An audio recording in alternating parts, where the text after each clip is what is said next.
Oi, boa tarde. Boa tarde a todos. Aqui estamos nós, as mandarinas, com o convidado do dia, o Marcelo Semer, que acabou de lançar Os Paradoxos da Justiça, Judiciário e Política no Brasil. Ele já vai falar mais sobre o livro, mas agora a gente vai dar uma voltinha, porque ele também está conhecendo hoje a mandarina, né? Não, eu conheci na abertura. Ai, gente, faz tanto tempo na abertura. Não parece que foi a vida passada? É, bastante tempo. Não Foi é? em outra vida. Não, foi antes da pandemia, nossa, a pandemia não conta, né? Antes da pandemia. Vamos começar a contar uma cidade, depois da pandemia, uma parte boa. Mas então agora você pode ver a mandarina mais cheia de livro e mais fincada, né? Mais forte. A gente fez 2 anos e a gente está muito feliz que você está aqui, porque a gente também sente falta desses encontros com os autores e com as pessoas que a gente gosta. Marcelo é um grande amigo, já faz tempo. E como a gente ainda não pode fazer, né, presencial com todo mundo, a gente convida, né, o escritor, o pensador, e a audiência está ali no celular.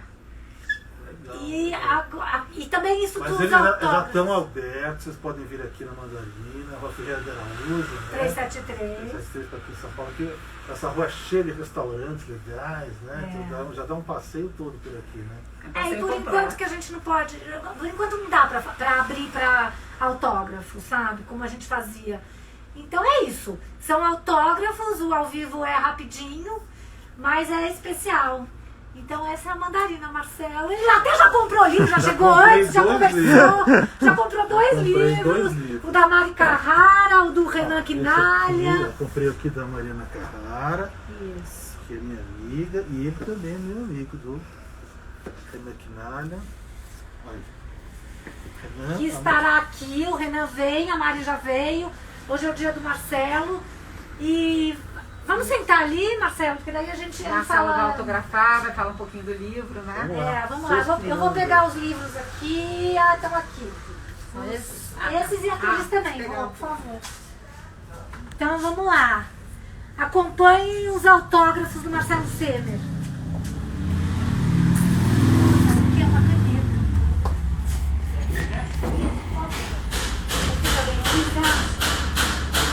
nossa, tá querendo entrar.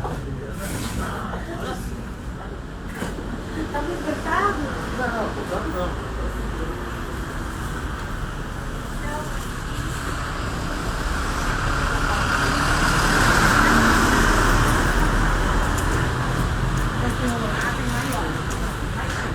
Não, achei que não, vi também. Eu não gosto de usar caneta muito, depois eu perco, eu quero. Total. Eu até tinha uma caneta muito legal, não sei o que e tal. Mas eu assinava tanta coisa naquela época de ensinar ofício, não sei o que e tal, que a caneta saiu uma fortuna. Eu tinha que ficar trocando a caneta. Eu tinha uma bonita que ela caiu no chão e quebrou. Então aqui está o Marcelo envolvido pelos livros e a gente vai sair um pouquinho. Algumas pra ele. pessoas já compraram, né? Já tem a nominal. Opa, que barulho. Então a gente vai ficar mais longe. Se você quiser tirar a máscara para falar sobre o seu livro, por favor. Chama a Márcia para tirar uma fotinho, né? Também. Deixa eu falar. Bom, pessoal, a livraria está recebendo pedidos aí, né, pelo site, recebendo pedidos também pelo WhatsApp. Então, eu vou assinar alguns que já compraram ou os que vão deixar aqui assinado. Para mim é um grande prazer poder estar aqui.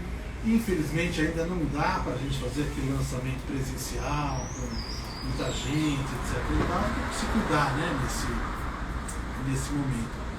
Mas a Dani pediu para falar um pouquinho sobre o livro, para ver se aguça aí a vontade do pessoal, para conhecer, para comprar, né? E para mim esse livro nasceu inteirinho na pandemia. Eu escrevi na pandemia, pesquisei e escrevi na pandemia. Digamos assim, ele é um filho da pandemia. Mas ele reúne, de uma certa forma, questões que eu venho pensando e escrevendo nos últimos, pelo menos uns 20 anos. Né? Eu sou juiz há 31 e há pelo menos uns 20 eu escrevo em jornal, em blogs, assim, questões ligadas aí ao judiciário. Então eu fui desafiado, digamos assim, a colocar esses pensamentos num livro e saiu esse paradoxo aqui. Na verdade ele nasceu, a ideia do tema nasceu numa feira literária também, lá em Paraty.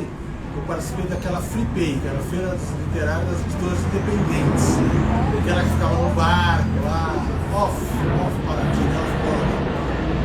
E lá eu tinha que falar um barulhinho aqui. Eu tinha que falar mais ou menos uns 20 a 30 minutos, uma visão da justiça para o pessoal que não era do direito, né? Então, aí eu preparei texto que acabou virando um artigo depois que eu percebi funcionou bem com aquelas pessoas, que era a Justiça em 4 Paradoxos. Isso foi o que nasceu, deu origem, digamos assim, à ideia desse livro. Basicamente, eu vou falar um pouquinho o que são esses 4 paradoxos, só para a gente ter uma noção. Depois eu vou lembrar aqui, nos capítulos, tem uma ilustração que é do meu filho, o Rafael, que também que é um super desenhista. Que é, digamos assim, um coautor do livro aqui. Mas o que são esses 4 paradoxos? É a forma que eu encontrei de falar uma série de coisas sobre justiça. O primeiro deles eu chamei de A Comida do Asilo, né?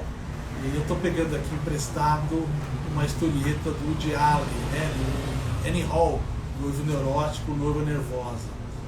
Do que eu estou falando aqui?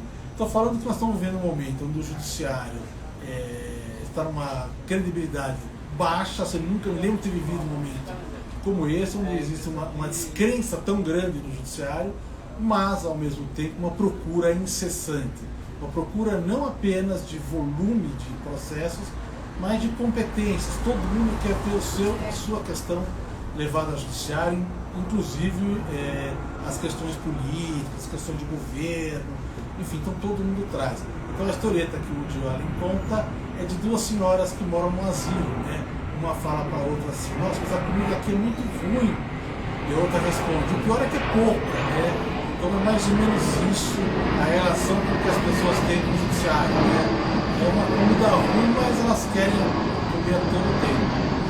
Uma explicação para isso que a gente vai desenvolvendo no livro é a questão da judicialização da política, né? Que ela nasce, de uma certa forma, de uma frustração, né, dos outros poderes em corresponder, principalmente o poder legislativo, da questão da representação, e o poder executivo, né, que vai ter essas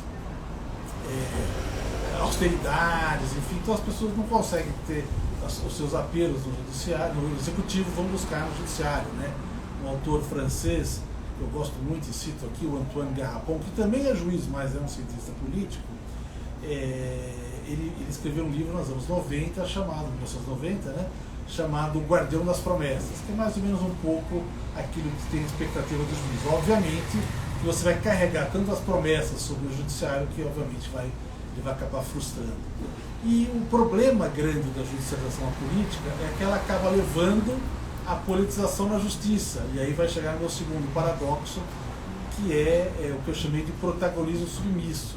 Ou seja, aquela situação no qual o juiz tem um enorme protagonismo, ele aparece muito, parece que tem um grande poder, mas acaba se exercendo esse poder submetendo-se às maiorias, submetendo a opinião pública, submetendo a mídia ou ao mercado. Então ele exerce um grande protagonismo, mas ele só se dá bem com isso desde que o que ele faça tenha boa aceitação. Isso, na verdade, é uma redução do poder do juiz e não um acréscimo, né? Eu, desse ponto, para ilustrar um pouco esse ponto, eu falo muito da questão da Lava Jato e do Sérgio Moro, né? Eu acho que mais do que ninguém ele mostrou isso, né? É um juiz que aparentemente tinha muito poder, mas que ele dependia do apoio popular para as suas decisões. E não só dependia, como ele cultivava o apoio popular, né? O que é muito perigoso de acontecer, você trazer a decisão judicial para as ruas de modo a fazer pressão sobre os tribunais. De uma certa forma, aquilo que o Sérgio Moro instigava e as pessoas faziam com a Lava Jato, a pressão sobre os tribunais, aconteceu agora no 7 de setembro, um patamar um pouco maior, mas de novo a gente tem as pessoas na rua tentando fazer pressão sobre o judiciário, ou seja, esse percurso não foi nada positivo, né? Eu acho que 7 de setembro começa com aquelas manifestações chamadas de lava-jatistas. Bom, o terceiro paradoxo que eu falo é o que eu chamei, uma expressão aí do folclore chinês, né? Acho que o Mao Tse-tung que usava isso, né? Alguém falou sobre a União Soviética, não sei o que, tá falando, foi um tigre de papel, ou seja, um bicho que é a imagem forte, mas que não ameaça, que não intimida. E eu usei isso para mostrar um pouco o que acaba sendo a nossa Constituição, né? É uma Constituição muito garantista, muito liberal, muito democrática, mas que no fim ela não consegue controlar os poderes como ela pretendeu. Não à toa a gente hoje está na democratização com um nível de letalidade policial maior do que a gente tinha na época da ditadura, quando isso era oficializado, né? Então, mas esse paradoxo não é só um paradoxo judiciário, é um paradoxo, digamos assim, que percorre a história brasileira, né? Que mesmo quando a gente tem as legislações liberais, a gente consegue conviver com práticas autoritárias que acabam invalidando essas legislações. E aí tem uma crítica importante ao judiciário, que é o fato de nós termos, esses últimos 30 anos, convivido com uma Constituição extremamente garantista e uma dificuldade enorme para apreender o que tinha na Constituição, e muitos daqueles que tentaram utilizar como juízes os ensinamentos da Constituição acabaram sendo inclusive punidos, né, dentro dos tribunais. Está jogando com ideologia, está jogando não sei o quê, está soltando muito, não sei o que e tal. Então, no fim, isso acaba sendo como se nós tivéssemos um grande hospital que adquiriu a tecnologia mais moderna, mas os seus médicos são proibidos de utilizar. É mais ou menos isso que acontece com a gente. Isso vai nos levar, de uma certa forma, ao quarto e último paradoxo, que eu chamei de a estrada para a perdição, né? O triste desse paradoxo, né? O nome já dá para ver claramente, eu estou contando aqui a história da construção do Estado Democrático de Direito por intermédio da nossa Constituinte, né, 87 e 88, e de como aquele belo texto que a gente fez vai sendo corroído a partir dos anos 90 pelo neoliberalismo e vai em diante aí com a decréscimo da democracia até chegar hoje, onde um torturador é louvado em pleno Congresso e a pessoa que louva não sai presa, mas acaba se tornando o presidente da República de um Estado democrático que tem uma Constituição que tem como objetivo garantir, preservar, assegurar a dignidade humana. Uma enorme contradição aí. Mas o que eu digo fundamentalmente é que o Judiciário demorou tanto para se integrar a esse perfil da Constituição. Os outros poderes acabaram se democratizando mais rápido, embora com uma série de falhas, como a gente vê, mas demorou tanto para isso que agora quase que está fora de moda, né? Agora o judiciário entrou de moda de novo, porque nós vivemos um momento de esvaziamento da democracia. Então ser conservador e ser reacionário não é basicamente algo de muito diferente do que está acontecendo aí. Isso é, digamos assim, um pequeno resumo do que você vai encontrar aqui no livro. Aqui ele vai falar bastante sobre Lava Jato, vai falar bastante sobre a Constituinte, vamos falar sobre a questão que é muito importante, do qual o Judiciário tem um papel relevante, não muito bonito, no que diz respeito à lei da anistia, né, que vou contar um pouco da história disso, que não foi uma lei vinda de um grande consenso, mas que desceu goela abaixo aí, em 1979, com a ditadura utilizando os mecanismos que ela tinha para conseguir passar isso. E depois o Supremo vai dizer que tudo bem, eu não preciso punir torturador, que é basicamente um exemplo meio que isolado em toda a América Latina. Tudo isso, seja o desprezo com a cultura democrática, seja manter vivo, digamos assim, e intocado esse passado autoritário, isso acaba contribuindo para aquilo que a gente vê hoje, né? Não dá para dizer que Bolsonaro trouxe o autoritarismo para nós. A impressão nós só temos o Bolsonaro exatamente porque é uma cultura autoritária de longo tempo que aqui continua. Então, o que eu coloco assim, em discussão é imaginar que a gente possa sair desse imbróglio através do Poder Judiciário. Eu acho que não é pelo Poder Judiciário que a gente vai conseguir sair. A gente vai conseguir sair, se conseguir, obviamente, ou melhor, quando conseguir, por intermédio da política, né? Quando houver forças de massa suficientes, sindicatos, etc. e tal, que questionem e coloquem isso em discussão. Gente, esse é o paradoxo da justiça. Eu espero que vocês fiquem interessados nisso e se interessem. Se ficarem interessados, vem aqui no Mandarina que tem uma pilha de Obrigada, Marcelo, obrigada. Agora ele vai autografar os que já estão com o nome. Mas obrigada por essa fala tão esclarecedora e a gente está torcendo, né, pra gente sair dessa lama. Os paradoxos são muitos. Eu vou ler, não li ainda, mas obrigada pelo livro, por estar aqui e pelo seu trabalho aqui na nossa sociedade, que precisa de gente como Marcelo.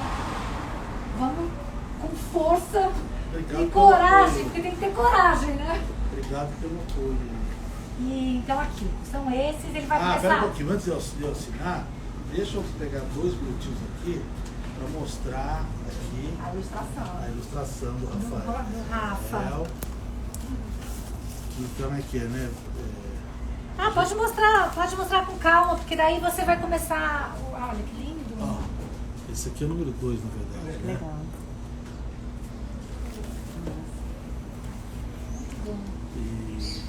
Rafael, um super jovem, tem o quê? 21 anos. Vai fazer, né? Vai fazer 21, dia 7 de outubro, por enquanto tem 20. E a gente já está programando aí. Ele fez uma capa com um livro que ainda não saiu. Se sair em breve a gente lança aqui também. Esse é um livro coletivo. E o próximo volume de Entre Salas e Celas que eu estou escrevendo, eu estou querendo que ele seja todo ele ilustrado. A gente tem aqui também Entre Salas e Celas, só para saber. Esquecemos de mostrar. Mas o Entre Salas e Celas foi um super lançamento gostoso, né? Muito cheio, todo mundo, foi incrível. Tá chegando gente, olha, vamos filmar. Vamos filmar as pessoas. Agora tem que ser assim, Tá né? vendo? Agora é uma tarde de autógrafo, que tá mais frio agora. Era para ter gente. Tem gente, tem a Márcia Sever que tá ali. A Márcia Gente, hoje eu fui almoçar com uma amiga que eu não via há melhor. ou mais. Agora são os autógrafos, vamos agradecer. Agradecer o Marcelo, agradecer todo mundo que está aqui. Essa live vai ficar gravada, porque eu acho que a gente tem que escutar algumas vezes o que o Marcelo falou. São paradoxos, é muito importante todo mundo saber o que está acontecendo agora no Brasil. Obrigada por tudo. Apareçam aqui, a gente está aberto até às 7 da noite, todos os dias, menos domingo. Domingo até 6. Tchau, obrigada. Mostra aí, né?